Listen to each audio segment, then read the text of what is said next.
Assalamualaikum warahmatullahi wabarakatuh. Salam literasi. Perkenalkan, nama saya Habib Perdana Putra, kelas 4 dari Sekolah Teknik Tilik 2, tim 1. Pada tantangan bulan April mewawancarai profesi guru. Sebelumnya, siapa nama Ibu dan di sekolah mana Ibu mengajar? Ya, nama Ibu Sofian Lani. Ibu mengajar di MDT Asyakur Cikambui. Kenapa Ibu mau menjadi guru? Karena Ibu ingin membantu mengembangkan siswa-siswa untuk bisa membaca huruf hijaiyah seperti surat-surat dan sebagainya.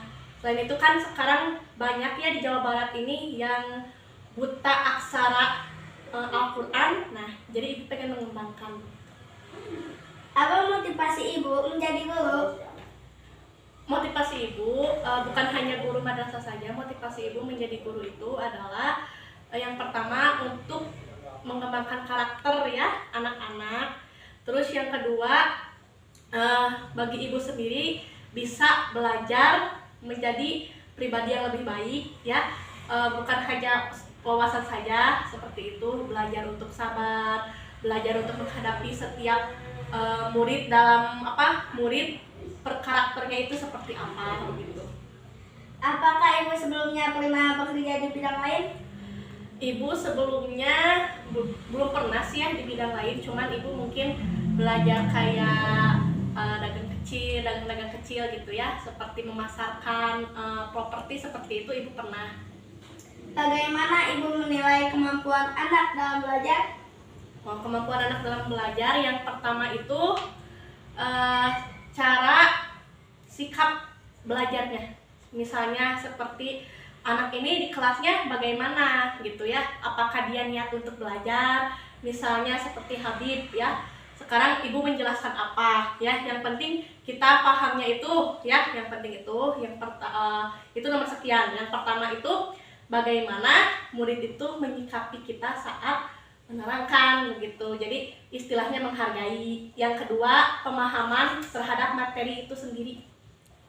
Apa yang Ibu lakukan jika ada anak yang tidak menghormati Ibu atau temannya? Nah, jika ada anak yang tidak menghormati Ibu, itu berarti integritasnya kurang. Nah, jadi itu jadi PR buat Ibu sendiri. PR-nya itu bagaimana nih Ibu bisa mendidik anak itu, yang pertama karakter gitu ya. Nah, pelajaran itu nomor sekian, yang pertama itu karakter ya, bagaimana cara anak itu bersikap kepada kita. Nah, itu mungkin kalau ada anak yang tidak pertanyaannya yang tidak menghormati, nah itu mungkin ada rasa kecewanya bagi Ibu sendiri, tapi lebih disayangkan lagi kepada anak didiknya Ibu itu sendiri. Kenapa? Karena kita itu untuk kehidupan yang akan datang itu, yang pertama itu bagaimana kita cara menghargai orang, mau itu pekerjaan apapun itu, bagaimana kita bisa menghargai suatu pekerjaan baik kepada manusia ataupun terhadap pekerjaan itu sendiri. Apa yang Ibu lakukan jika ada anak yang tidak memahami materi?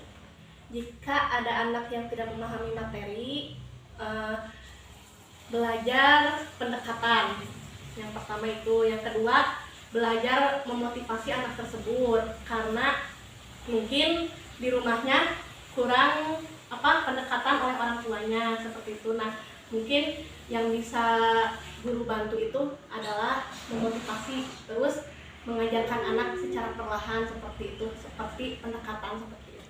Bagaimana Ibu akan mengajari siswa ya tentang pentingnya tanggung jawab dan disiplin?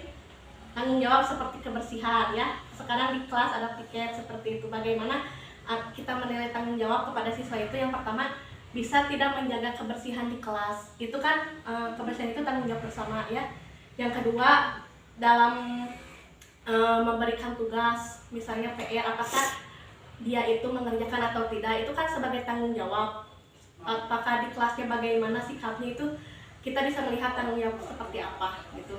Jadi belajar tanggung jawab itu, kalau misalnya ada yang melanggar, berarti kita harus mengadakan misalnya sanksi ya. Itu pun kalau misalnya keseringan ya, kalau misalnya tidak ya mungkin bisa ditoleransi lah seperti itu. Bagaimana ibu membawa hubungan yang baik dengan orang tua dan wali murid? Hubungan yang baik mungkin komunikasi ya, biar tidak miskomunikasi seperti itu. Nah, baik di grup ataupun misalnya secara langsung, karena apalagi di madrasah itu jarang sekali nih misalnya orang tua itu apa sih ya, orang tua murid itu melakukan pendekatan kepada guru ataupun sebaliknya, mungkin seperti itu. Karena mungkin MDT sendiri di kalangan masyarakat ini mungkin dipandangnya, maaf ya, sebelah mata misalnya ya, itu karena bukan pembelajaran yang formal, karena itu mungkin di luar sekolah, karena khusus keagamaan saja, mungkin seperti itu. Bagaimana ibu motivasi murid? Memotivasi murid seperti apa? Seperti dalam belajar. Oh, ya dalam belajar seperti ini. Kita harus melihat dari pengalaman di sekitar, misalnya ya, Habib misalnya cita-cita mau jadi apa? Jadi pemadam kebakaran. Pemadam kebakaran ya.